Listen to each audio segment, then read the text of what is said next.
right. I don't really feel like talking much today, so class, if we could just have just a quiet class today. Jackson, are you saying something? Jackson. What, man? You're being They're following us. You don't understand how Quick, get to the car. I had sex with so much alcohol last night. Is that? I think I got a lot of beer pregnant. That's casting out demons. What? Oh, God. All right. Turn that down. Hey, guys. Hey, demon heads. I'm Bailey. And I'm Zach. And today we have a special guest for the movie The Guest, our friend KAITLYN Curley. That was pretty clever. Right? Yeah, what's up, guys?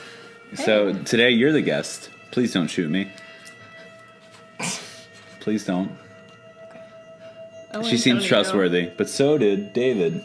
Oh, and so with no segue at all, welcome to our first segment of the show, Trick or Tweet. Hi. Hey guys, Zach, do you want to go first? Sure. It's like, okay.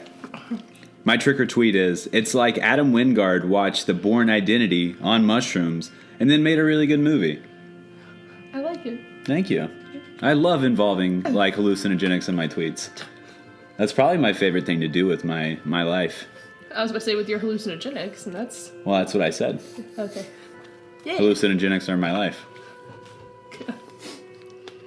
I just imagine you with a shirt that says like Shroom Dude or something terrible. Oh, it's not even clever. I did it with a Sharpie this morning on my shirt. And like the S is backwards like a little kid did it. It's not even a shirt either. It's a tank top that has like the ripples in it, so it like really poorly written on it. And some of the ink like just a kind of Ryan bleeds. Outwood like Oh yeah, tank yeah, top. totally.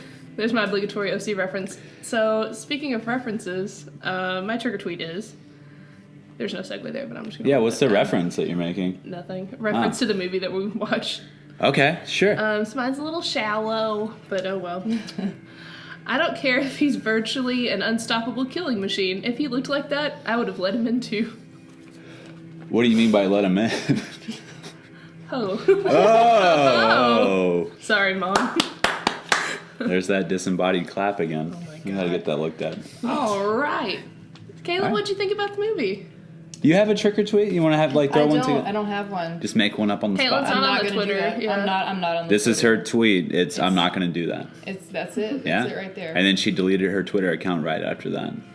Yeah, I watched it. That's what happened. That's what happened in my head. Anyway, what did you think of the movie? Okay, I'm gonna be honest with you guys. Last time we watched this was a while ago. Watched it with you. Watched it with you, Bailey. You did. I've watched it like 12 more times. So I'm and sorry. she's watched it 12 more times, so I'm at a bit of a disadvantage.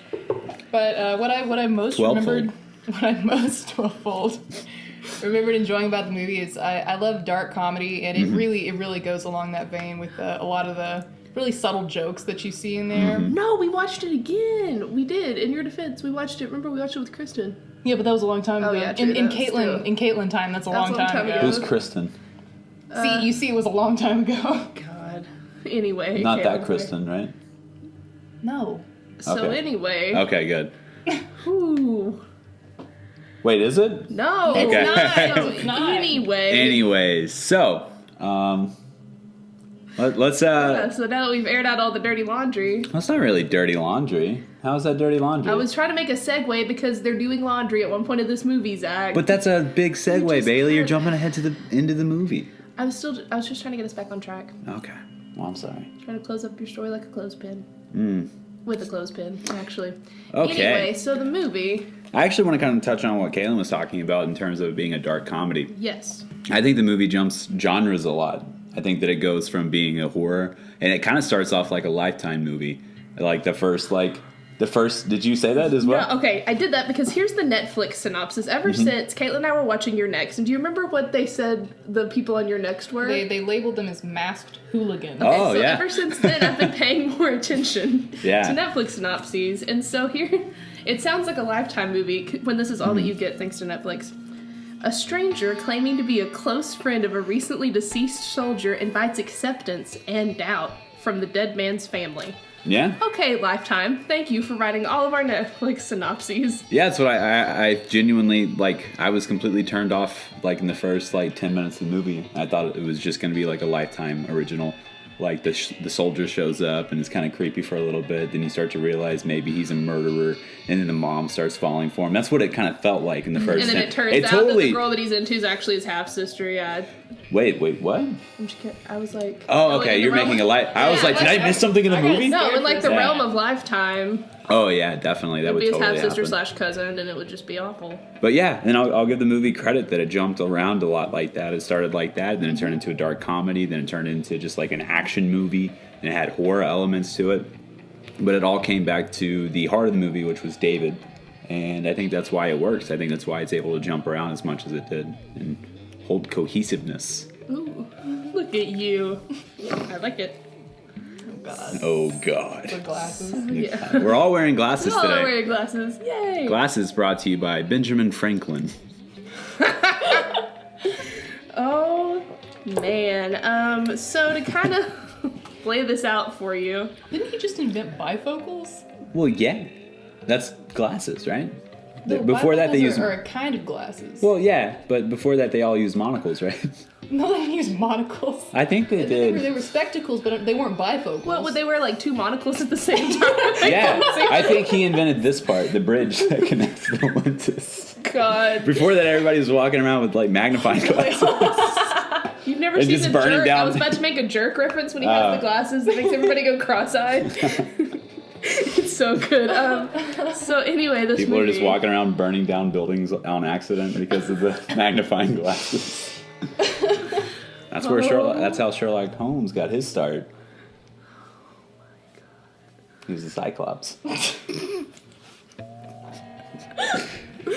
Oh my god. So anyway, so this movie starts out with just a young man running. And we don't know from what or to what. It's kind of like a Western movie now. If you look at it in retrospect, like you just introduce the problem immediately. That's the first thing you see: the guy rolling into the town. That's what it's reminiscent of. If you look really close, you can see a little tumbleweed in the background rolling. And then Clint Eastwood's back there smiling, Just like smiling and waving at the Doesn't camera. waving at a Wow. chair that no one's sitting in. So then all we get is the guest, and that's how it starts. Yeah. And so he knocks on the door, and he knocks on the door. Well, we get a glimpse at the family Like, before that, and we yeah. see Spencer, who's the father, and Luke, who is the son. They're leaving, and they're just like, "Well, bye." Yeah, and their mom's like making breakfast, and you can tell she's distraught. Oh yeah, super distraught lady. And we do get a cut to the mantle, which shows like there's a folded flag and a couple pictures, and so we notice that someone in the family has, been killed in war. It sounds like there's about to be a Toby Keith song playing, but it doesn't happen. And thank God for that. Thank God for that is my favorite Toby Keith song. Yeah, I know.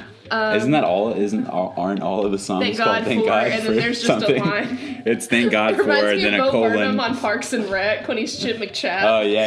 And it's like, I love my mom, support the troops or whatever. Yeah. God. I like the use of pumpkins in this movie. I do too. I like that we don't, I that felt it's like even the movie Halloween, like it's never just explicitly like Halloween is not used. Like the setting doesn't have to be set. Like it's. Oh yeah, I think that I'm trying it's. to think of what I'm trying to say. Well, it doesn't have to be in Halloween, but it totally makes it better that it is in Halloween. Oh yeah, but it's not like in your face that it's Halloween. Well, like, I we mean- go to a party, there's like the thing, but it's not like. Well, I think that the only reason you would say that it's not in your face is because no one outright says, "Hey, it's Halloween. We're the And trick or treaters." Like, And that's the worst. I hate when movies do that, or they're Yeah. like, "Man, it's October 28th." All Hallows Eve. Yeah. The ghosts are out tonight. I hear a knocking at my door. I open it. Boom. There's a naked ghost. What do? You kiss it. And then you tell it to get out of your house. Because ghosts aren't allowed in your house. That's the old... Vampires, but you're close. What's the difference? Oh my god. So anyway, there's a knock at the door. It's not a naked ghost. Wow. And spoiler. And so it's this very attractive gentleman, and he opens the door to a disheveled. What is her name? It's Spencer And her name is Laura. Laura. There we go. Yes. And she's like, "Can I help you?" And he says that he knew her son Caleb, who was in war. They were in the same troop, Yes. whatever it was called. Troop? What Yeah, what's it's a the- troop or a squad. Squad. There we go. You know. They were in the same squad, and so he's like, he wanted me to come tell you that he loved each and every one of you. Yeah. He really says that. That's not me even bullshitting. Yeah, Like that's real. That was like the biggest beef I had with the movie at the beginning, was that all of his lines seemed kind of generic and manufactured. But as the movie goes on, you totally see that it's within his character to be kind of generic and manufactured, because he is in fact manufactured by the guy from Lost. But okay, so this is cool to touch on that. Not Lost. To clarify. We'll eventually talk That's about our- Lost in this podcast. That's our other podcast that I can't even come up with a clever reference to because I've never seen Lost. Well, so, God. Well, that's your fault. So anyway, Have you seen Lost? Remember we talked about this. Oh, okay. I haven't finished it. Okay. All right. That's right. I remember now. I think Caleb would punch you in the face. I don't He said doubt how it. it ended. I've had nightmares of her That'd be punching me in the face. And that was our 10-minute podcast. Our Shortest episode yet. We just have to fill the rest with clips from other The guest episodes. punches the host. God. So, okay. So, where, and this comes in later in the movie, but Yes. the manufacturer that we're dealing with is called KPG. So, KPG exists in the Adam Wingard universe. So, in You're Next, the father just retired from KPG. He worked in Really? the marketing department. Oh, wow. Also, in VHS 2, in Adam Wingard's short where he gets the ocular implant, he gets it. It's an experiment from a military faction named KPG. That's really so cool. this I did not know entire that. factory and like establishment exists in the entire Adam Wingard universe. Right on. So it's kind of cool that it's all tied together. And I mean, that could be one of, Yeah, that's awesome. I love that kind of universe building. so it's really cool. Yeah, it's like very Tarantino-esque where Kevin it's Smith. like Kevin Smith. In a different vein, but We were talking about the View Askew universe. my friend Abby and I were talking about another one earlier, and I can't think of what it is. Well, I mean, in the whole like Joss Whedon, like Buffy Angel universe, where everybody crosses over to. Is Oh, another I one. didn't know that. I Yeah. haven't really watched that much Whedon stuff. It's so good. You don't like it? Not that I don't like it. Oh. I just haven't watched it. Oh Okay. yeah, no, Buffy. Shout out to Mama Perkins. Okay. We never missed an episode of Buffy. We were that house. You Right know, on. some people ate dinner together as a whole and like watched the Waldens and prayed. We watched Buffy and ate popcorn and Taco Bell. I wish we had Yeah. Taco Bell when I was growing up, but Taco Bell was kind of like this mystical place that was like an hour away. So that's how I remember I you grew up. telling me the story about like your dad took you and your sister to see a movie, but It was at my the wrong brother, time. but yeah. Well, the whole thing What was happened? that we called the theater in Jasper, which was like 45 minutes away, and they were like not showing the movie because it was The Omen, and it was on June 6, 2006. And I grew up in a very religious town. So my dad has this idea where he's like, let's just go to Beaumont, which is like an hour and a half, 2 hours away, where the closest Taco Bell is, coincidentally. So we go all the way to Beaumont to watch The Omen, and we get there, and we showed up late. So, and we just couldn't see the movie. It was the last time they were showing it that night. So my dad was like, do you guys want to see the X-Men? We're like, no, not really. So we went to Taco Bell and we ate and we drove 2 hours home, and that's the entire journey. I still haven't watched The Omen. Really? Yeah. I've seen the original. Oh, okay. The original is good. I heard really bad things about the remake. Remake's The remake, okay. it's okay. I feel like it's like an hour and a half of Julia Stiles crying. I feel like It that's is, the remake. mostly. And if yeah. you like Well, I've that, seen it's 10 good. Things I Hate Yeah. About You, so I don't really know if I need to see that. I love 10 But this Things is I an Hate About hour You. and a half, not an hour and 29 minutes. Oh, so you is get it? one full more minute of Julia Stiles crying. Do you know the running times for those movies off the I top of your wish. head? That'd be great. That would be weird. I was like, excuse me. Like, flipped the page in my notebook and it had all of the movies cataloged alphabetically. So anyway, now that everybody thinks I'm a weirdo. So in the movie, he, starts talking to Laura, who's the mother, and, he's like, I was in the same troop as your son Caleb. Shows a picture. And shows her, she goes to the bathroom. This is important. She goes to the restroom, and then she comes back, and there's a picture on the mantle, and he said, see, I'm in that photo. Now, that's kind of where my Satan pizza theory comes in, so that's cool. Yeah. Because, I mean, that's a recognized theory that he swapped out the photo while she was in the bathroom. Very, very true. Yeah, because Kayla and I talked about this the first time we watched it. One theory I read that was really interesting. Okay, we talked about it. One theory that I read this really interesting theory online that that David was actually Caleb. I read that too. It got debunked, though. How is it Okay. debunked? It's debunked, they said, because when they show... when Major... What's his name? shows Richard us- Carver.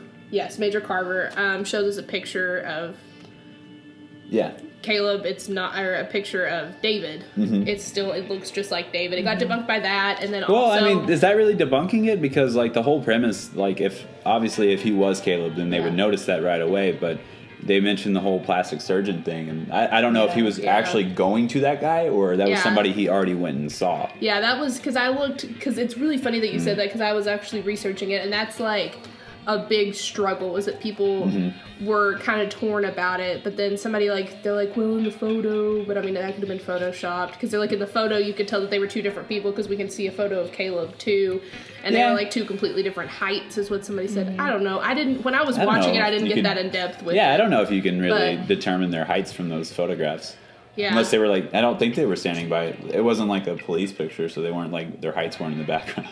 So I don't know. I don't know, but that's just, I don't know, that's what I read, is that some people were torn, but that theory was definitely brought up. Yeah, that's probably, viewers. that's the basis of my Satan pizza theory, so we can go ahead and get that out of the way. Okay. Yeah. Satan's pizza theory. Yeah, that it was actually him. It's a theory. It's a theory. No, that's over with. I'm sorry, Kaylin, that was painful. We've never done that before. It's okay. It's a whole new theme song. So she's like, she goes to the bathroom, comes back out, looks at the photo, and then she's like, oh, my daughter Anna would love to meet you. She works nights he and was trying to sleeps leave late. at that point. Well, tried to leave. Yeah, and if you he's guys like- can't tell, I'm putting up quotations with my fingers. Yeah, if you can't hear the sound of air quotes, there you go. And so he's like, I think I've overstayed my welcome. I'd be more than happy to exchange emails. Blah, I don't blah, want to blah. impose on your hospitality, ma'am. Yeah, and then Laura, which is funny because he's British. Dan Stevens is British, right? Yeah, he's from that show, the British show that everybody likes. He was on Downton Abbey, which I've never seen a single episode of. Me neither. It just doesn't. I heard his it's not whole my cup of backstory tea. though, because I was watching it with my girlfriend, and she's seen all of Downton Abbey, and she just told me the entire show, during the movie. It didn't sound that interesting. Yeah, that's why he did this movie. Actually, was to shed his persona from Downton Abbey. Yeah. He didn't want to be seen as that Yeah, I didn't think he was all that great of an actor though. Honestly, I think he did a good job in the movie, but he didn't wow me. Yeah, Didn't have that it factor that I have. So speaking of it follows actress. Ooh, that is a Micah- segue. Mike, I think I pronounce her name Micah or Micah. I'm not sure. Yeah. Did you know that she's a professional kiteboarder as well? That's really cool. I don't know what that is, but she is. Kiteboarder? I don't know. Sounds like you have a kite and you're on a board. That's what my guess is. Parkour. That's not what parkour is. Parkour. No, I know. Anyway, so Do you know what parkour is? I watched The Office, so yes. Oh, okay. So it's jumping on empty refrigerator boxes. Yes. And yelling parkour. And landing in the dumpster. Yeah. So she comes out, and you can tell that she's already kind of leery, as soon as she walks out of her room. But I mean, she's 20 years old, so I was pretty, skeptical of the world at 20, and so. I still am. See, that's 20. Really quickly. That's what about her made me think that she was a teenager in the very beginning. Yeah. And I was confused until we, saw had to more of look the it up, movie yeah. and because she appeared to be this, grouchy kind of. Can I Angsty. say the word bitchy? Is that You cool? can. Can I say can't, that? but you Fucking can. A right, you can. All right. Yeah, she kind of came off as a bitchy teenager, and so that's why I was confused about her age for a while because of that scene where she's introduced. Yeah, it is kind of exactly like that. It's this kind of, I want to say, just entitled. I guess is not in the sense where she's given everything, but just she walks in and then it seems like it's supposed to be all about her. I guess in that sense, yeah, you know what I mean by that? She's kind of your stereotypical Hot Topic into music. Angst factor was really high. Angsty, I'm angsty, and that's what makes me different. Yeah. Kind of personality. Yeah. And I mean, we find this is within 30 seconds of seeing her. You already get this impression. And she's like, "Oh, you knew Caleb? Okay, let me go to work. Bye." And that's her entrance. How do you not have more questions about that? By the way, that you knew you knew her brother and that's all she wanted. You knew Caleb? Cool. All right, I'm out. I'm out of here. And I mean, I interpreted that kind of as she didn't want to talk about Caleb and that sort of thing. But as the movie went on, it really didn't feel that way anymore. Yeah. It was a little disjointed. Yeah. There was some disjointment in that area. Yeah. Yeah. Good point. Yeah. So That's moving probably on. loud. What? Me setting my cup down. Oh, that wasn't you. Oh, you sure? Yeah, you didn't actually pick up that cup. That was the disembodied hand.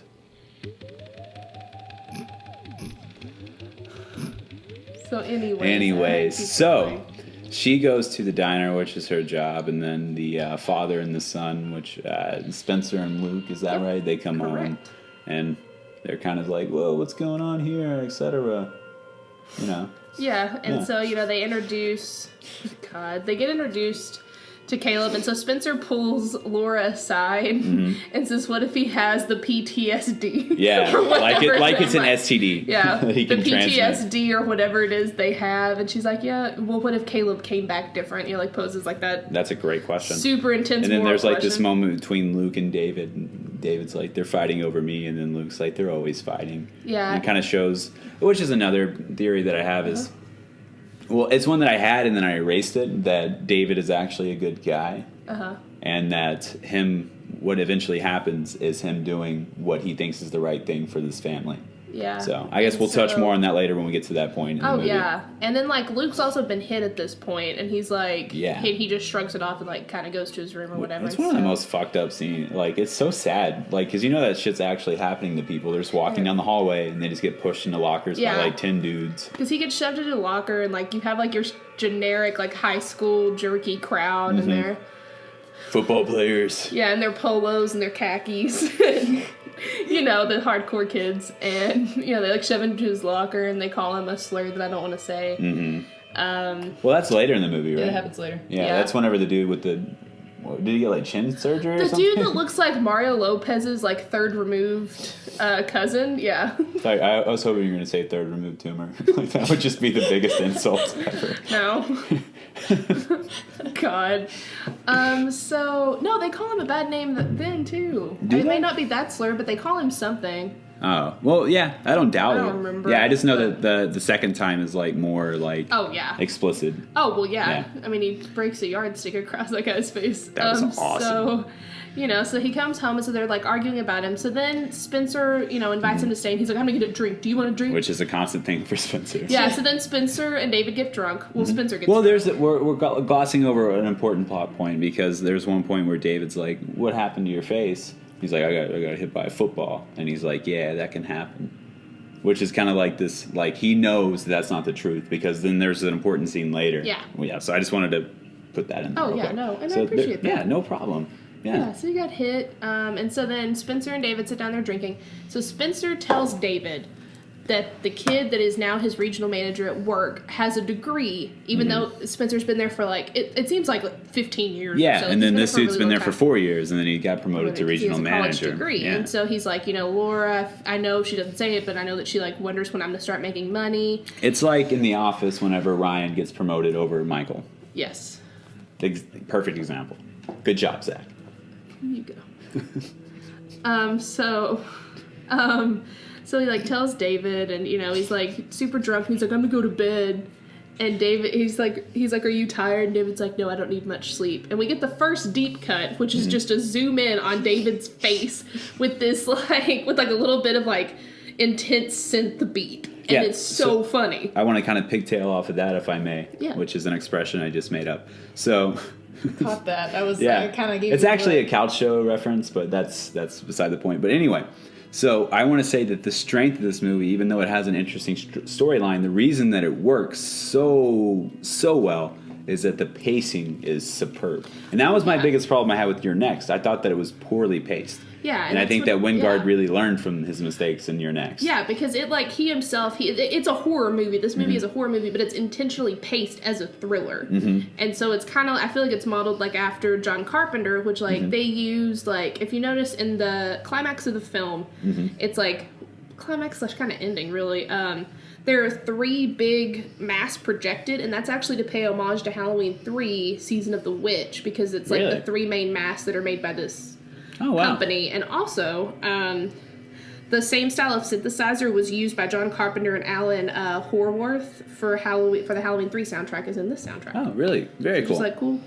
Yeah, and there's also, he pays homage to himself, which is kind of cool. And You're Next, yeah. He has the, at the Halloween party, he has the You're Next mask on, over his head. So I thought that was pretty cool. It's also blood splattered on the wall in the maze. Oh, yeah. Really cool. Yeah. So, I had completely forgot that Adam Wingard did this movie until that moment. At the party, I was like, oh, shit, that's the dude that did You're Next. Right Yeah, on. You're Next. Yeah, because I think that people I don't know. Sometimes I forget that he did You're Next because I always think just VHS and VHS 2, and that's what I associate with like him and Ty West and AJ Bowen, Joe Swanberg. AJ Bowen's in this movie. Did you know that? Where? I forget his. I'll pull it up real quick, but he's definitely in it. I saw that and I was like, he's in there. He's in so many of their stuff. He's Austin. I don't know who Austin is in the movie. You should click on him. I mean, it'll just bring up him. Yeah. Yeah. Who did he put? Was he? Do you recognize him? Not really.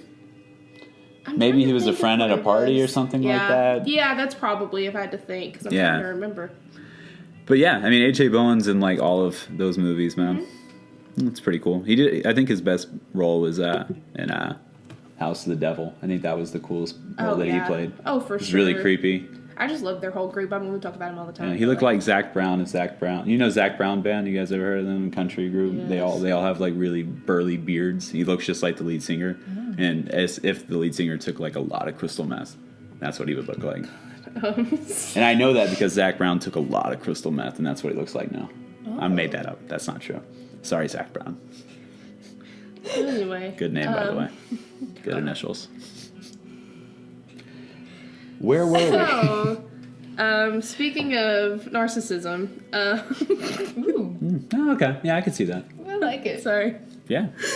No, that was good burn, Bailey. Speaking of narcissism, so Dan Stevens is purposely over-sexualized and fetishized in this movie because Adam Wingard said he wanted us to relate to the antagonist. He wanted us to like get really attached to this character. And so he is purposely like that. And he also did it because he's like, people are going to come see this movie if there's a hot guy coming out of a steamy shower. And so they did this like weird trick where like he didn't eat or drink anything the day before, did 100 sit-ups, 100 push-ups, and drank a Diet Coke right before they filmed. And apparently that's like how you achieve like ultimate ab definition. Oh, yeah, I know. In a movie. I do that every day. God, because like... Look at me. Oh my God. Well, perfect example of that. God. So Dan Stevens had just done a movie called A Walk Along the Tombstones, or Among the Tombstones. Okay. And so he was like severely emaciated. And so they told him he looked like Christian Bale in The Machinist, and they needed him to look like Christian Bale in The Dark Knight. And so he promised that he would bulk up. And he only had 3 months to get to the point that he is. So like if you look like compared to him when he goes to get the arms from Ethan Embry, as opposed to like at the shower scene, you can tell a huge difference because the movie shot all out of order. They had to shoot it out of order so that he could bulk up. Yeah, I didn't really pay that much attention to that, but that's interesting. Yeah, there you go. That's really cool. Fun facts. Yeah.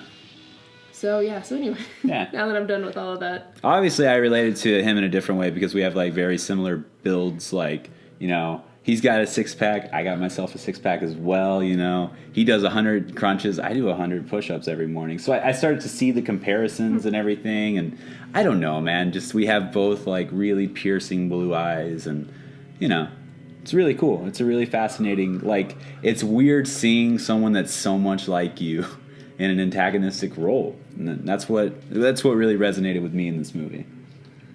So anyway, so the next scene I think we get to is whenever David is going to pick up Luke from school, correct? You're allowed to laugh out loud. It's okay. I was just wondering when it was gonna stop. It kept going. I can't tell you how many times I've heard that. The next scene. Anyway, the next scene, I think he's going to pick up Luke from school, correct? Because he has like that weird. Because he says a really interesting line. He's like, "Oh, I'm going to bed." And he's like, "Do you need?" He's like, "No, I don't have to sleep much." And then he does the deep cut to his face. And so the next scene is Luke's coming out of school, like you said, and he expects his mom to be in the car, and he turns around and it's David. That's a really favorite too. It's a really funny scene because he like automatically does like the teenager thing where you like don't even really acknowledge your parents. You just like kind of groans, like a groan of acknowledgement. And then David says, "What happened?" He's like, "Whoa," and he's like, "Where's mom?" And he's like, "I told her that I'd pick you up today." And he's like, "Show me the kids who hit you." And so he points them out, and he's like, "What are we gonna do?" The bar scene that ensues after this is honestly one of the like most thrilling and exciting and comedic scenes I've ever seen in a movie. Awesome. It was really cool. God, so he follows and the score in that scene. It's amazing. God, it definitely looks like what was it, Chance's Night Bar in Cleburne? Caitlin and I grew up in the same town. Okay, I've never been into Chance's. But that's what it looks like from the outside. No, I'm not. You should give it a chance next time you're there. No. Okay. Don't take a chance on chances. So it's this like external shot, and so they wind up following him, and Luke's like, "What are we gonna do?" He's like, "We're just gonna go get a drink." You thirsty? I'm thirsty. And so they go in or whatever, and it's like all these underage kids who are clearly underage. Oh yeah. It looks like fucking Saved by the Bell up in this bar. And so the bartender comes over and he's like, "Can I see some ID?" to Luke and David. And David's like, "Did you ID all of them?" And he's like, "What do you have?" And he's like, "Do you know how to make a fireball?"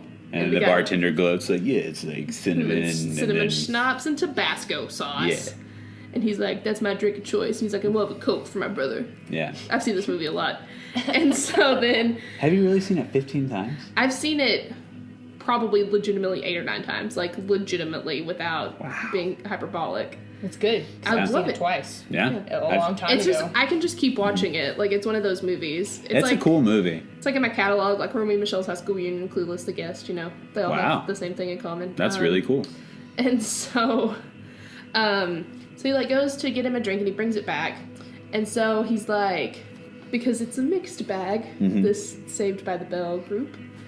And well, I think we kind of glossed over another important point because he pulls out the $100 bill for his drink. Yeah. And he's like, "You can keep the tip." And then he's like, "Are you like rich or something?" And then he's like, "Cash isn't hard to get." Which is fucking creepy to say. Yeah, I love it though. I was like, "What the fuck?" Like, you can say that shit? You can say, "Yeah, cash isn't hard to get." That's like, what I'm gonna start saying at work, just randomly, just under my breath. When you're giving the money back, waiting for a tip, and then they don't tip, and you go, "Don't worry, cash isn't hard to get." They'll just be like... And just walk to the back. Just walk to the back. They look back there, and you're hanging from the ceiling on your feet like a bat. Oh. That would be a cool scene, man. I'd watch that movie. So anyway. Like a vampire bat that runs an ice cream parlor. Dude, get the pens out. This is a good idea. This is the winner. Thanks for coming. And it's all about a bat that owns an ice cream parlor. Boom. There it is. Okay, so, so he like orders a round of blowjob shots for the girls. What is a blowjob shot? Okay, I can tell you because I've taken one. You have to put it... It's like some sort of chocolate something. It has whipped cream on the top. And you have to put your hands behind your back, pick it up with your mouth, shoot it, and then put it back down. All right. You know, people just need to be more creative with names. They reach for the top shelf with these names, and they're not really that clever. Because, I mean, when you give a blowjob, you always put your hands behind your back. No. I've never given one. So... God. Yeah. So anyway, then he's like in a round of cut, and the bartender's like... Wouldn't it be nice to get something for the gentleman? Yeah, and he's like, "I'll get a round of Cosmos." He's like, "I was thinking more beers," and he puts down some more hundreds. Because cash isn't hard for him to get. It's like a stack of... It's easily like... 20 grand in 100s. Oh, yeah. It's like a huge Maybe stack. that's not... I mean, that's not a That's a little bit. It was probably grand. like... It was probably like maybe $400, $500. It was something really nuts. No, I mean, they were all hundreds, though. And it was like a stack. Was it a stack? Yeah. I'd say probably like $5 grand. $5 maybe. Like 50, 100, something like Maybe. that. Oh, we're getting into semantics. What are we doing? Anyway, he has a roll of hundreds, and... It's easy to get. So he like throws it down or whatever. So the bartender brings them their drinks, and so they get up and they come over, and he throws the Cosmo. One of the football players throws a Cosmo in David's face. So then David picks up his fireball, which is a reminder is Tabasco sauce and cinnamon schnapps, and throws it in the football player's face. And then he like taps on his shoulder, and so he turns around and David ducks, so he punches another one of the football players in the face, and he goes down.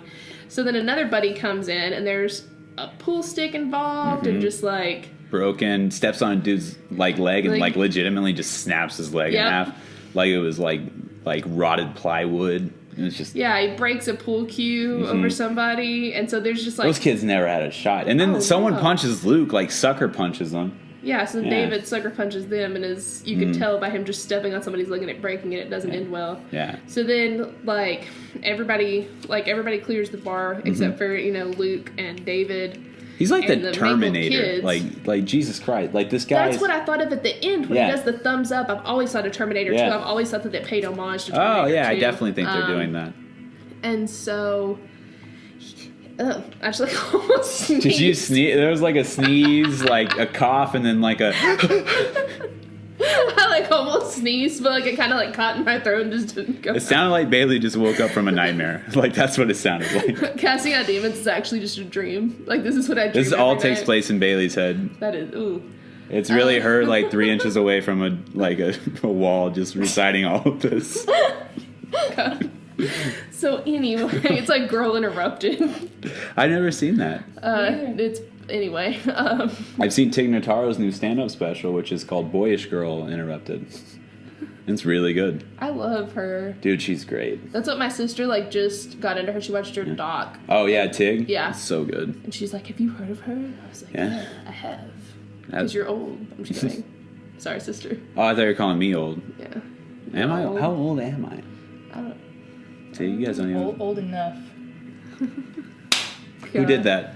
So anyway, so you know the guy's like, when you leave, you can tell them the truth. A couple high school kids tried to get some drinks. You asked for their ID, and they got Physical. They got physical, and you know, and he's like, you know, and here's $200 for the damages. Yeah.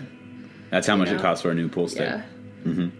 And so, you know, they wind up leaving. And Yeah, and they get home, oh my and God. then Luke's got a bloody nose.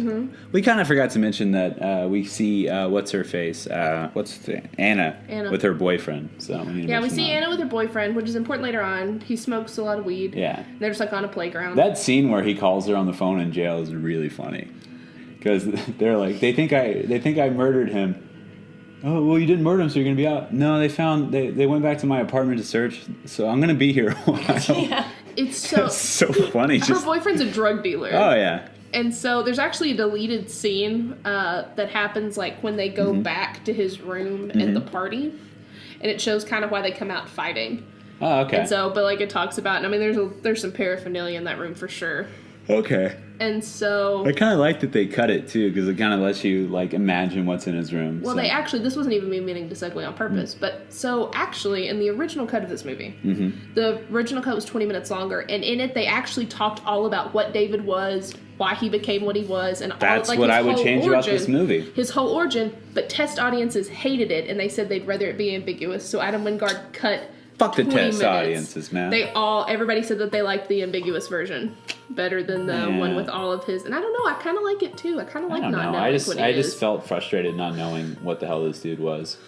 Now, I do admire the way that whenever they talk about it briefly, it doesn't feel like exposition. It doesn't feel like they're saying, and then we went here, and then this happened, et cetera, and then they show Yeah. flashbacks of him. Like, I'm glad they didn't do it that way, but I still wish they would have explained a little bit more. Yeah, no. as to why David apparently, was test that way. audiences hated it. They said that they liked the ambiguity of it instead of knowing what he was and where he came from.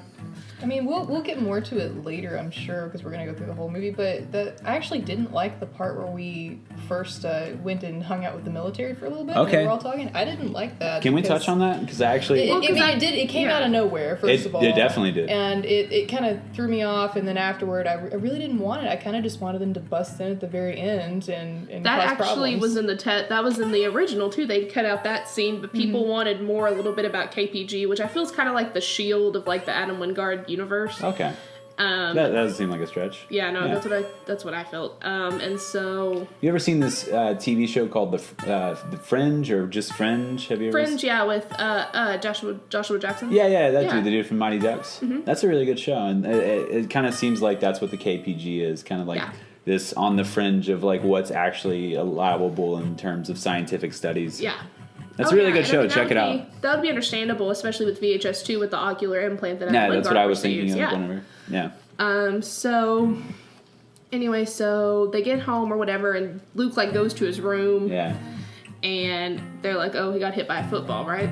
No, Isn't he said that- he got. No, they said they got into a fight Right. at school. Okay, you're and, right. You're right. And then he was like, "It's just your everyday like high school fight, whatever." Okay. Yeah, I was getting something completely confused. That's No, it's totally fine. That's what happens if you watch a movie too many times.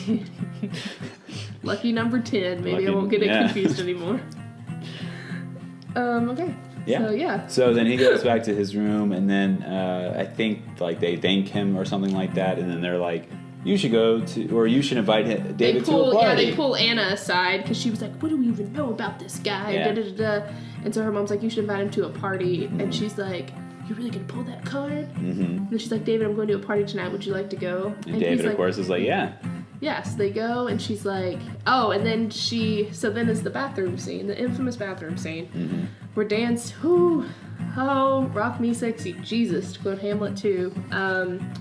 So Anna's like knocking on the bathroom door, and she's like, Luke, I need to shower, you need to go to the bathroom, Luke, da-da-da. She opens the door, and this like steam that looks like the beginning of an 80s porno like comes pouring out of the bathroom. How many pornos did you watch in the 80s? The 80s were the low point of my life. There definitely was some dry ice involved in that, because that was an ungodly... Like some dry ice and like a blow dryer, like a leaf blower. Just like Did you make 80s pornos or something? The 80s were a rough time for me. Oh, God. All of my stocks failed, and I had to support my coke habit somehow. Oh, my God. So, and he comes like rolling out, and he is so hot. I feel like a 12-year-old, but he was so attractive. KAITLYN is nodding in agreement. Yeah, I mean, he was clenching his abs the whole time. You can see it the way he's kind of slightly doubled over and kind of turned to the side. And he has like the towel where you can see the V. Just a little bit. Okay, can I ask you guys a question? Yeah. Yeah. Why are abs so attractive? Dimitri Martin has a bit about this, because really all abs do in terms of like help your functionality of your body. I understand like why liking big muscles is a thing, you know, because it makes you stronger and shit. But abs, they help you, for a lack of better terms in layman's terms, it helps you poop faster. That's all abs do. So why is that like this? I guess I understand the physical. There's something sexy about a man that keeps it regular. Yeah, exactly. Keeps it regular. Exactly. Is that a term? Thank you. Keeps it regular. It is now. The old idiom. The old adage. Jesus Christ. And he's like, and he has like a white towel, and Anna's like, or Anna's. Oh, I know why you've seen this movie so Yeah. many times. I just watched that one part. That's Yeah, why I there's get like a little confused. skid mark on that part of the DVD now where she keeps rewinding it. I actually dubbed over my name, so like he doesn't say Anna. He's like, hey, Bailey. So, and he's like, oh, I better go put some clothes on. And she's like, yeah. And then she goes in the bathroom, and she's like, Does that generic, like, leans up against the wall, oh my God, it's too hot for me to handle kind of shit. Which is phony. No one does that, do they? See? No one does that. KAITLYN's saying, no one's ever done that before, Zach. Anyway. So then they get ready to the party. And so Anna tells David, she's like, this is where my friend Kristen lives, because they're all like 20, to clarify. We thought they were in high school. They're all like they're like 20, 21. Who are the people that didn't go to college in their town? Yes, exactly. Yeah. And so they stayed around to hang out with the drug dealers. Yeah. Yeah. You know. So I went to college, so I don't know if that's what people do. Oh yeah, it's definitely, I mean, that's what happened in my hometown. I was at college with you. Yeah, we all graduated. I didn't know. We all graduated from the same college. So they, so she's like, yeah, my boyfriend Zeke also lives here. And David's like, oh, I didn't know you had a boyfriend. And she's like, well, my parents don't either, because apparently they were dating when she was like 16 or 17, and he's several years older than her. And so, you know, they go in, and Kristen answers the door, and Kristen is abiding by the Mean Girls rule, where you can just put on animal ears as a costume. She's a cat, duh. She has on like cat ears and like a crop top, and then like low-rise leggings. And I'm sure all these terms are actually real. Yeah. Because I don't know. I told you I like reverted back to like a teenage state after talking about David, so... So they're at this party, and it's like, it's just like it's just a weird kind of, like, everyone's in this weird kind of mood. They're just sitting around. They're probably all pretty blazed, and there seems to be a lot of pot smoking, a lot of reefer madness at this party, if I may say that. Yeah, well, I mean, is reefer, maybe this is like this follow-up to reefer madness, because I mean, everybody like dies and like... Well, it wasn't the reefer causing it, like it wasn't reefer madness. So, well, he does smoke some weed, because there's like that scene where... It's this scene right now, yeah. Because he like takes a hit of weed, and it's like blows out like perfectly and shit, and they try to even sexualize that moment. It kind of got annoying to me, the overly sexualization of him. See, that's the dichotomy right there. That's what it is. It's the dichotomy between people who find men attractive and people who don't find men attractive. I mean, I think Wingard did that on purpose too. I think that it was meant to like establish like the line, you know what I'm saying, and like call attention to like. I think it's a brilliant technique. I just thought call attention to those like that wouldn't be like turned on by it. I felt it could have been turned on by it. Could have been a little more subtle. That's something else I would change about it. I would not. anyway. Yeah. So. Well, obviously, yeah. I mean, if this movie was reversed and it was about a really attractive girl, then I would be saying the same stuff. So I'm not like discounting what you guys say. Just personally, I'm trying to look at it from an objective way. I do feel like it was kind of annoying at that point. The over-sexualization. The over-sexualization of anything kind of just desensitizes the whole plot of the movie to me. So Yeah. So like that's my only point there. So like he takes it. Takes a drag. Takes a drag. No, is it a drag? Not to be, because it's blunt, so it's blunt. a drag. Tag Nabby, you said blunt before I could say not to be blunt. Boom. Anyway, so he like takes a hit because she was like about to take a hit, and like her boyfriend passed her. It was a joint, right? Yeah, and she like keeps turning down and she's drugs. like, no. That shows that she has like a good foundation. See, I she kept believes thinking in. that she was doing that because David was there. That's She didn't what want I- to do it in front of him. Well, there was a scene before, like whenever they're on the playground together, they're like on the, and then he kept like he offered her like a drag. You know, it's a drag from a joint. It's not that big of a deal, but she doesn't do it, and I think that's because she has a strong foundation. And as much as she wants to rebel against her family, she does love them, and I think that's why the movie ends the way it does. Yeah, and so that's why. And then so David passes it to her. She's like, "Thanks." Takes a hit, and so then David goes. So then Kristen. So then this is totally minuscule, but then David brings 2 full-size kegs in by himself, and she's like, "Where?" He like has one over his shoulder, and he like looks at Kristen. He's like, "Where do you want these?" And then her ex-boyfriend comes. He punches out her ex-boyfriend. And he like slams him against the wall like he's like a fucking fly. Like it was a rag nothing. doll, yeah. Just tosses him over there. And so, he's like, I think you should leave. And he's like, I think I have brain damage. And so, I might die on my way out. So then Kristen's like, do you want to see the rest of the house? And then they go to the sex scene, and then she's like, I don't think you're into it. He's So like, then he like oh, flips her honey, over. I'm into it. That's exactly how he At that sounds. point, I actually, the first time I watched this, I kind of thought that he was going to murder her. Yeah, I thought the same thing. I really did. Yeah. Yeah. And so he like flips her over so that he's There's on like that top. constant. I kind of like that you said that because there's like throughout the entire movie, every time he's alone with somebody, there's always You're like, wondering if he's are gonna. you gonna fucking murder this person? I like what? it though because it's not like cheap or like a cheap shot at all. Like it's not like it's a legitimate. Is he? I think that goes back to the pacing of the movie and the score of the movie because it helps set this tone. That's it's an ambiguous tone. It's like this fast-paced synth music most of the time that has some good drum beats and everything, and it kind of sets it up like it builds adrenaline kind of just inherently in whoever's listening to the song, and whenever that happens you start to assume that something big is about to happen. And then they have those cuts, and they have like whenever they go to the desert when he goes to buy the guns, he talks to Zeke at the party and it's like, do you know how to get me a gun, blah blah blah. So that's an important scene. But they have like those like just single shots that are just ominous tones like I love that. It's that rumble. I love the rumble. Yeah. It's so good. And it's like it's always broken either by some sort of character or just a cut. Like our scene cut will just break it and you're like, wait, what? But it's a really cool juxtaposition. Like I like it. It's not jarring. It's like really well edited. And so absolutely. I took it as that he has to be in control or like the dude like I know they programmed or like him, a power thing. but he definitely comes across as like a sociopath. Like at the end of the day, like I understand that maybe that's not his fault because like they programmed him that way, Well, but I he is don't know. good at manipulating people. Because they did Major, I almost said Major Laser, God. Major Carver, right? Yeah, Major Carver. Major Carver, he was like, David was in like some sort of psych ward or something. Yeah. When they were testing him, and so you're like, and the oh, psych ward was good. burned down and all the teeth were taken out of everybody. Yeah, and so they thought that it was him, and he's like, by the time that we figured it out, the trail was cold. That's another Satan. I have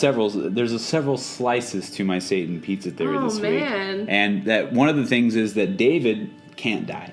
He's invincible. Oh, yeah, I could buy Because that. there's this one line that I think is very important is whenever he's about to kill Major Carver, spoiler, he goes, what did you think was going to happen? So I think that's his way of just going like, you knew you couldn't kill me. You could slow me down. Yeah. And especially when he's like, hello, sir. Because he, Yeah. like, slices and dices his arm. Yeah. They're like, anyway, we'll tell you about that in a minute, Demon Heads. Put a pin in that. Sorry, Demon Heads. And so, Dibbitive. sorry. We here at Demon Heads Incorporated apologize. Do you know that we're sponsored by Sutherland Incorporated? You haven't been listening to the podcast. That's a test. What? At the end of every episode, I say we're sponsored by Sutherland Incorporated. I've never heard that. Yeah, every single episode. Well, not every single, but ever since the episode we did of Invasion of the Body Snatchers. Because we had that Sutherland Incorporated joke in it. I say that at the end of every episode. It's probably that's probably like the point where I either like turn on the water So you or haven't like accidentally fling my phone across the You haven't heard my poems at the end of the episodes either? I do a poem at the end of every episode. I guess I just don't listen to the end credits. God, I'm sorry. It's I'll all go right. back and re-listen to all of the end credits. Thanks, Demon Heads. So I know you're out there listening, Mom. so then so he and Kristen finish doing the dirty. The deeds, and then they drive home. That is David. No. We left out the part about Craig. Oh, So who's Craig is the dude. He's Owen from Dodgeball. Oh, yeah. And he was in Hatchet, for those that have seen Hatchet. Then who's Zeke? Zeke's her boyfriend. Oh, shit. Well, I got to change something on recasting on So, Demons. okay, I'll talk while you do that. Yeah. Well, I'll just make a mental note. What's the guy's name? Craig. Craig. So Craig. he is Okay. talking to Craig, and Craig's like, we support you and whatever. And David's like, why didn't you enlist? And he's like, I have bad asthma. And like David gets like really serious, like in his face, and we hear that synth beat, and then it lightens up, and he starts laughing. He's like, "I'm just fucking with you, man." Yeah.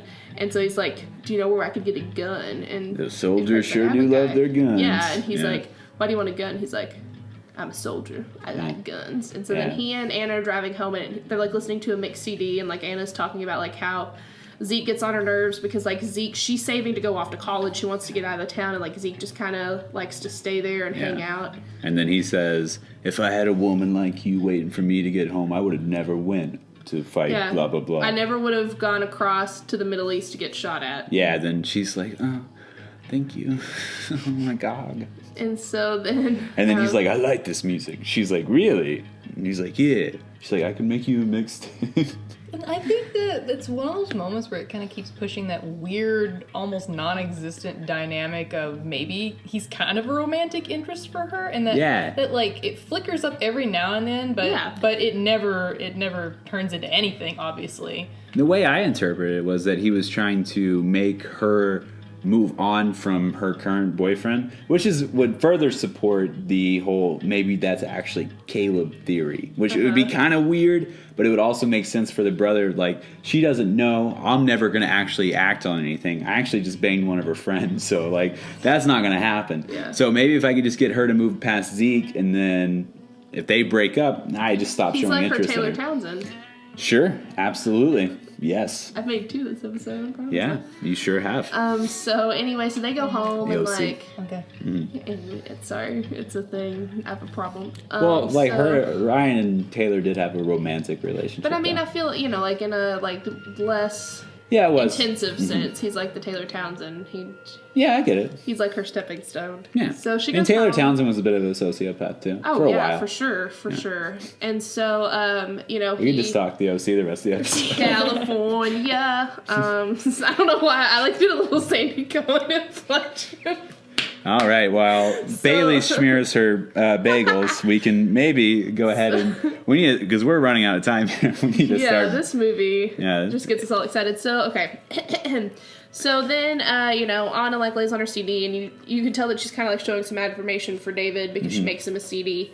So then, And the next morning she wakes up and David is on the phone, his burner phone, outside the window. And I think he wanted it to happen almost. I don't know why he would, but it seemed, because he was so perfect throughout the movie, that for him to slip up at this point just seemed kind of weird.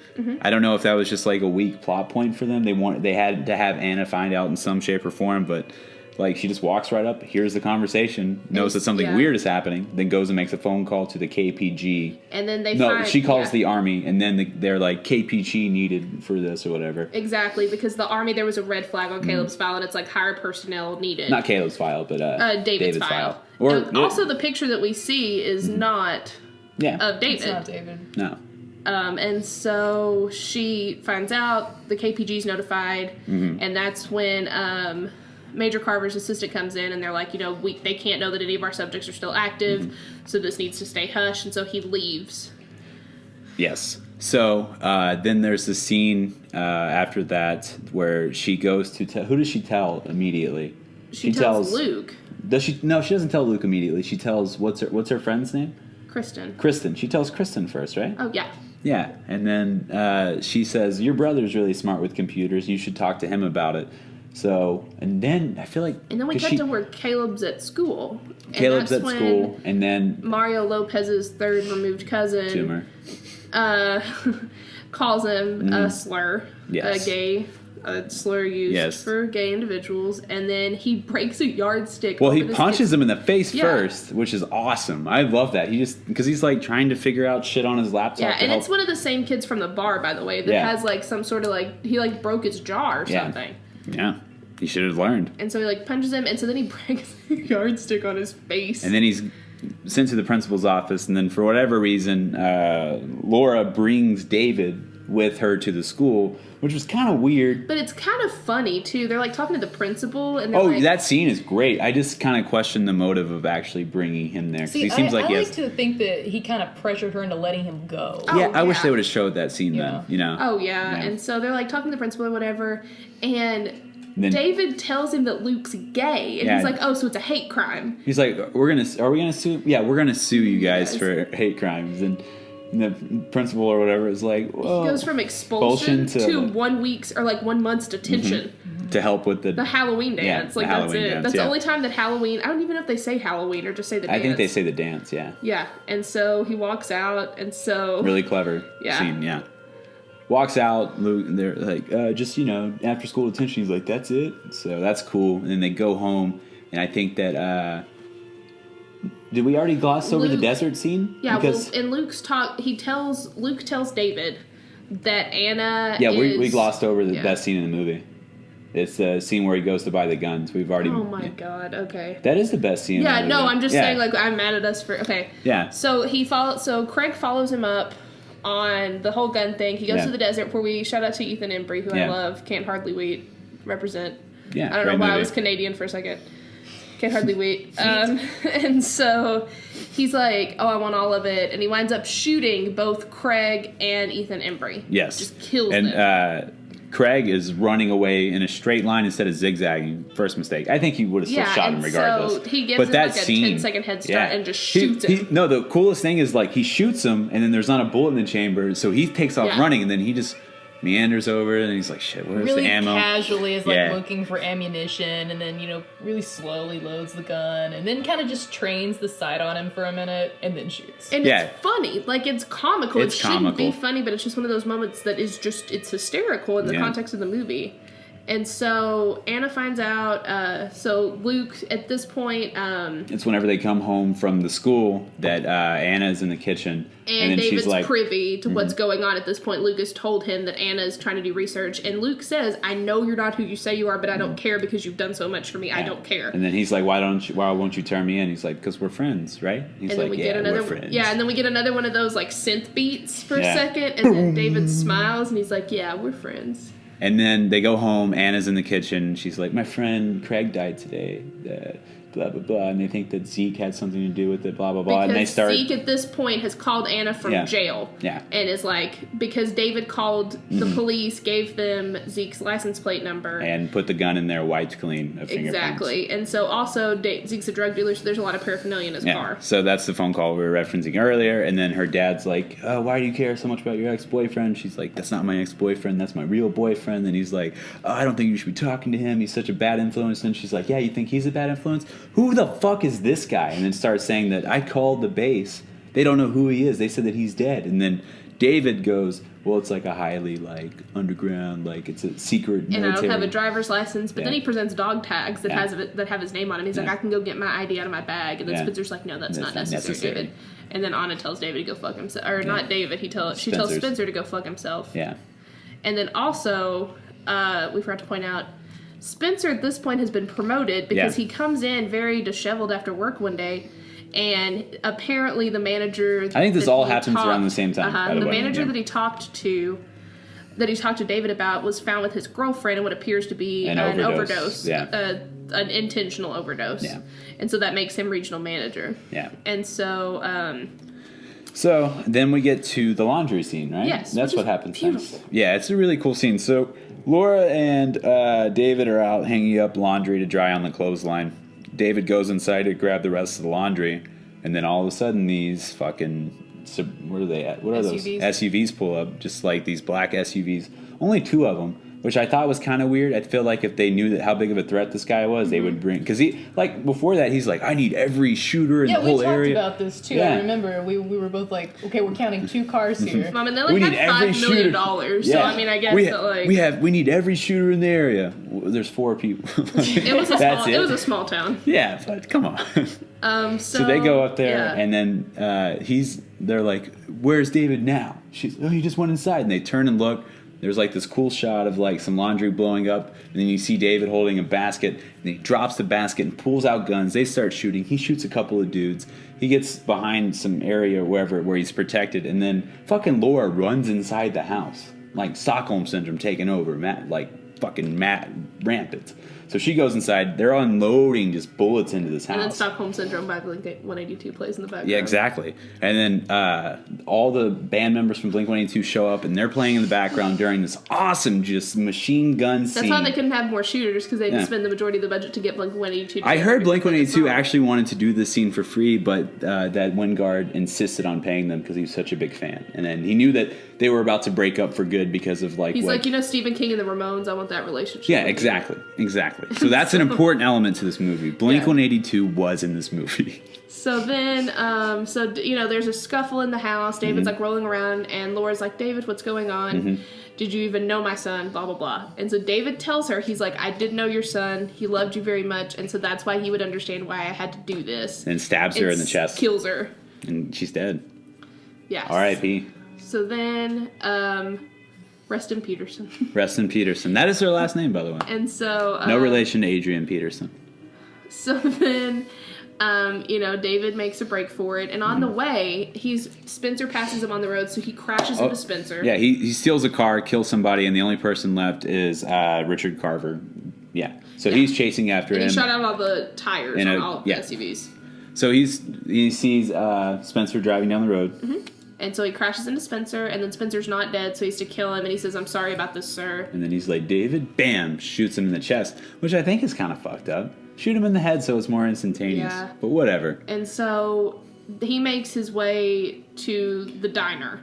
That's where no, he's on foot at that point, so he's not even in a car anymore. So he's going to find a car at this point. Yeah. Mm-hmm. But he is eventually heading to the diner. And then Carver pulls up and sees there's this like Amish looking dude who's like, I think he's dead. And then he's like, I need to confiscate your vehicle. I'm like military police. So he steals this dude's car, gets to the diner before David does, gets Anna. They leave. As soon as they leave, David pulls up in a car where there's blood splatter on the windshield, so you know what he did to get the car. And then he goes in there, sees Kristen. Shoots Kristen in the head.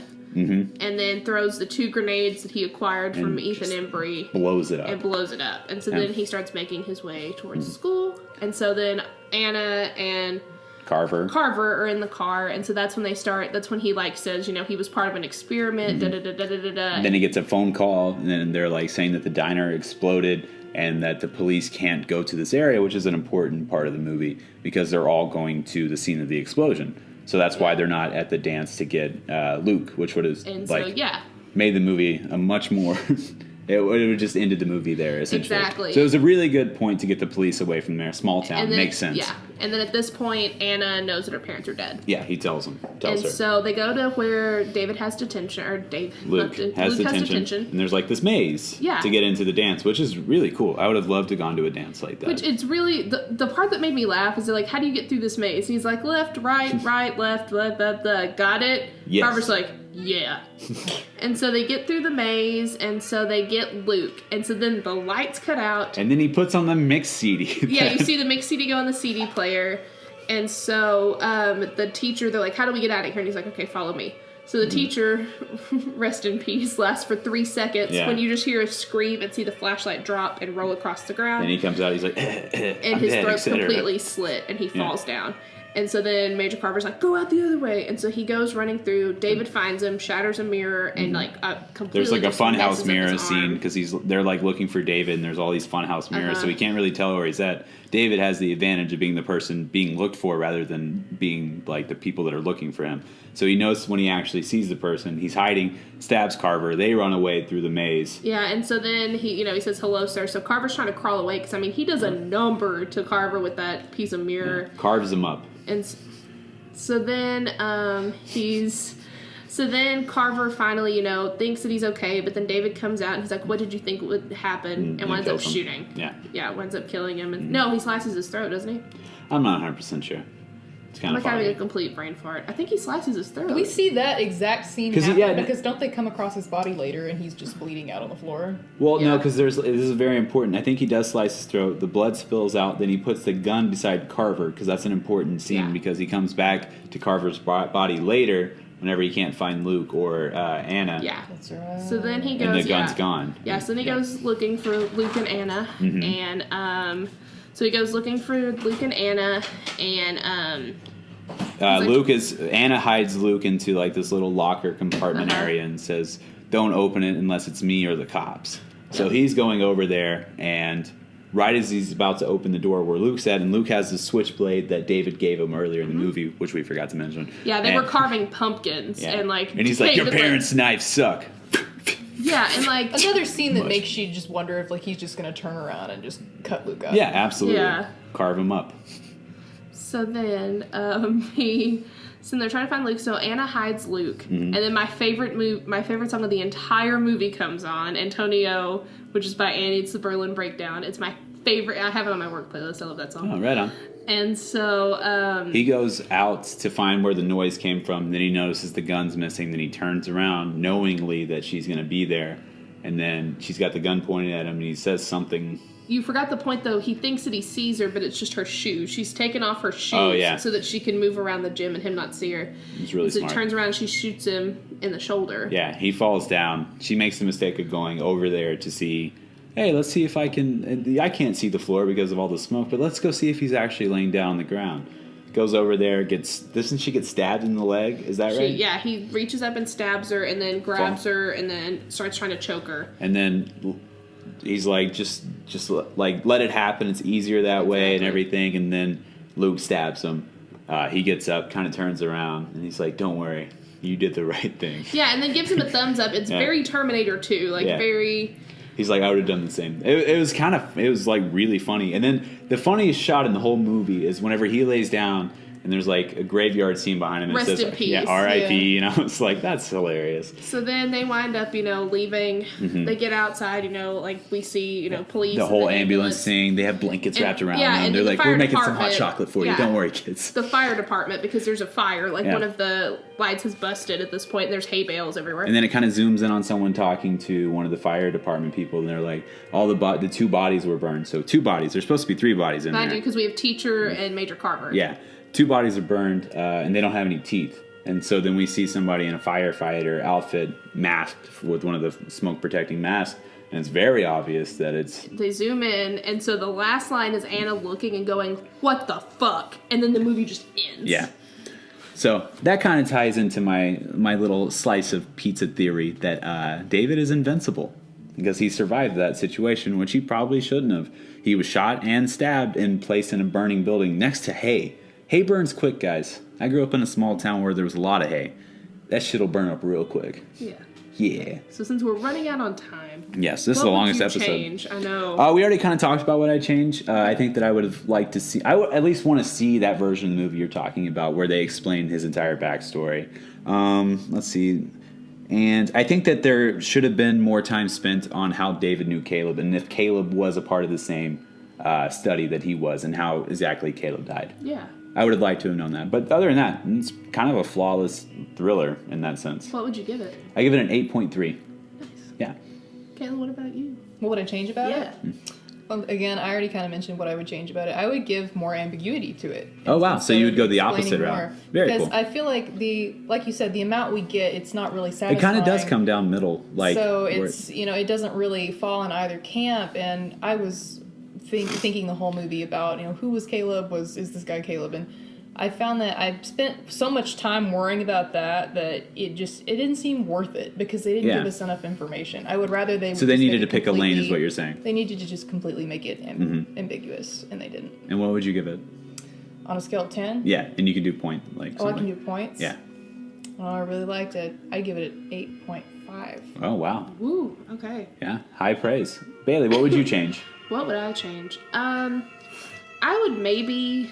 I kind of want to see what Caleb looked like more, and that's all. I just want to see. To see if there's any like similarities. Because I wanted them? to see if the picture that came up when they said David, if that was a picture of Caleb too. Mm-hmm. Because if that was a picture of Caleb too, then that would be like a kind of nod that, oh, okay, they were in the same project. Yeah. Although it could have been photoshopped, but you know. No, I just mean like at the military base. Oh, like okay, that one. That pops up, yeah. So like if we had a picture in the house, like that we could have a quick cut to, and we like saw, and they're like, okay, they're the same person. Yeah, for sure.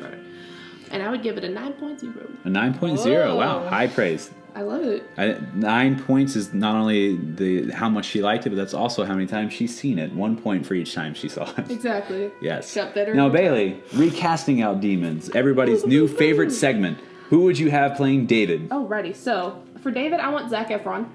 Oh, okay. For the mom, Laura, Nev Campbell. Okay. For the dad, either Steve Carell. Yeah, I could see that. Or Matthew Lillard. I'd be okay with either. Have a little screaming unit. Okay. For Craig, I want Haley Joel Osment. Oh wow, Craig is the dude from what's that movie called? Dodgeball, right? He's from Dodgeball. Yeah. Mm-hmm. Okay. For Zeke, Miles Teller. Wow. For Major Carver, I couldn't decide between Daniel Craig and Idris Elba because I was like, I want like a James Bond type. I had Idris Elba, then I changed it for whoever I put. Okay. I'll tell you that in a second. Yeah, that's what. And then for Anna, I want Mae Whitman because I still think that it's bullshit. Who's Mae Whitman? Mae Whitman was in Duff, and she was in the original Independence Day, and then they recasted her with Anna for Independence Day. They didn't even let her come back, and she played like the president's daughter or whatever. Oh, okay. Let her come back, and I really like her. I think she's really cool. Okay. And then for Luke, I had Haley Joel Osment at 13 years old because I'm not hip on a lot of teenage actors. Okay. So I had David, I had Ryan Gosling, just because I feel like if they're going for that over-sexualized thing, Ryan Gosling could have pulled it off too, and his character in Drive is not that unsimilar from David in this movie. Yeah. Then for Anna, I had Kat Dennings, because I feel like her and that actress are very similar in their demeanor and everything. I feel like it would be kind of a seamless transition. Also, I would maybe put Dakota Fanning in there. I think that might be an interesting person. For Luke, I actually had Nolan Gold, who's from Modern Family. He plays, so I think he would be pretty cool. He needs to kind of venture away from just playing the doofy dude. For Laura, I had Parker Posey. Oh, I like that. Yeah, she's had some creepy roles, and I think her character in Louie kind of showed like that range where she can go that's really kind of creepy and sad. So, for Richard Carver, I had Don Cheadle. I originally had Idris Elba as well, but I feel like he'd be too busy with 007, and Don Cheadle hasn't been in anything in a minute. For Spencer, I had Pat Healy. Oh, I like it. Yeah, and then I had Zeke's name, but it's actually, what's the guy? Craig. I have Shia LaBeouf. Because why the fuck not put Shia LaBeouf in this movie? So yeah, that's my recasting out demon segment. Cool. Yeah. Do you have any ideas who you would recast? Or I know we didn't give you a. No, I had no heads up whatsoever. So no, I don't have a list. Okay, that's fair enough. Yeah.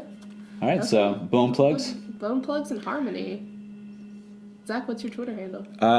Actually, you do some. I got to think of something real quick. Okay, so anyway, so I'm on Twitter at Bailey McLeod. Casting Out Demons has a Twitter at COD_podcast. We also have a Facebook page, Casting Out Demons, which I've been just posting some cool horror stuff on that has nothing to do with any of the movies we're watching, but it's fun. I'm going to post some really cool movie trailers this week. I'm excited. And I'm going to post finally, I'm going to do that. I need to post the movie trailer that I made for Icy Scream. Icy Scream. It's a horror movie based in Amy's. I made a little trailer for it. I'm never actually going to make the movie, but it's pretty fun. It's cool. Silly. Yeah. I'll let you see it after the podcast. I have it on my phone. Yeah, if you want to. I do. Yeah. Oh, cool. Right on. We have an email. If you want to shoot us an email with any movie suggestions, just castingoutdemons@gmail.com. And I have a Twitter handle, which is @, and then call your grandma and ask her what her Facebook password is, and that is my Twitter handle. Your grandma's Facebook password. God, Caitlin, do you have anything to plug? I don't. I'm not even on the Twitter. That's true. She's barely on the Facebook. Barely. Yeah. If you want to give Caitlin any feedback, Yeah. Find a pigeon, write a letter, type a letter to it. Just whisper Caitlyn's name in the pigeon's ear. The pigeon will be like, "Oh yeah, Caitlyn, obviously." That's how it works. Yeah, every time. Yeah. So. Also, if you want to get a hold of Caitlyn, you could get an old soup can, put a string on it, and just throw the string out of your window. Eventually, somebody will connect. It'll take a couple of days. It's a long process, but eventually, somebody will tie that string to Caitlyn's soup can that she always. Provided that they have their magnifying glasses. Yeah, they have to be walking around not with bifocals, but with 2 magnifying glasses. You can also go to the Alexander Graham Bell Museum, pick up the phone, say hello, and Caitlyn will answer. She's the only person that has I'm a the direct only line. person Yes. on the other end of the line. So there are ways to contact her. She doesn't prefer you do that. She likes her privacy. Respect that. Leave Caitlyn alone. Leave Caitlyn alone. Yeah. Anyway, check out some other. I have a show coming to YouTube pretty soon. It's called A Comedian. It features me, Zach, trying to realize his dream as a comedian, and then unintentionally he invites some people over, and then they eventually start to stay, and he has an unintentional hippie commune out of his apartment complex. And there are also some supernatural elements involved in this, and it will feature me doing it'll at least feature 1 to 5 minutes of me doing stand-up every episode as well. Cool. I write for Hello Googles. You can find me on their website. I'm on the 3rd page of contributors under my name. Also, I have a blog, nobodyputsbaileyinacorner.wordpress.com. And that's all the stuff that I don't get to put on Hello Googles, but I actually get to talk about in real life. Absolutely. So, yeah. So, thank you, Caitlyn, for coming on. How'd you like it? I liked it. Yeah, I liked it. you had some good insight. I wish that I had rewatched the movie, but it really did completely slip my mind until. We need to have you on again soon. Yeah. Make we need up to. for this. Yeah, we need to tell you the segments yeah. and everything so you can come more Yeah, prepared, we which can is on talk us. about We That's can not have on you you. on during our Halloween Super Week for Yeah, sure. absolutely. that would be fabulous. What movie? We'll talk about that after the Yeah, podcast. but and then next week we're also gonna have a guest too. Who's it? My friend Michael Ricondo. Oh, that's right. Yeah, I know what Talk movie we're about a doing. classic, yeah. You know what? Can I actually bring up something? I want to have this kind of recorded, not to put you on the spot or anything, but Zeke actually brought up an idea that maybe we should start revealing what movie we're talking about. I don't like it though. I like But then it the gives a air of chance. mystery. I understand, but it kind of gives, if like hypothetically, if people were listening in the moment and then they wanted to know what movie we're covering next week, it would give them a chance to kind of watch it if they haven't seen it for the first time. I would like that. Yeah, but that's just an idea. That's just an idea. I can cut this. We'll talk about it. Okay, we'll talk about it. Sweet. Okay. Yeah, That's all we got. that's all we got. Okay. Thanks, Demon Heads. And remember, ghosts have feelings too. The sequel. Casting Out Demons is sponsored by Sutherland Connections Incorporated. Sutherland, the one that Bailey doesn't know about. Music provided by Jackson King. Created by Bailey McLeod Perkins. Starring Bailey McLeod Perkins, Zach T. Busby, and Caitlyn Curling guest stars. Cover art provided by Lauren Mims. The original score today was brought to you by Zach T. Busby. Casting Out Demons is always edited by Zach T. Busby. A guy, a gun, 1 letter separates. 1 God manipulates.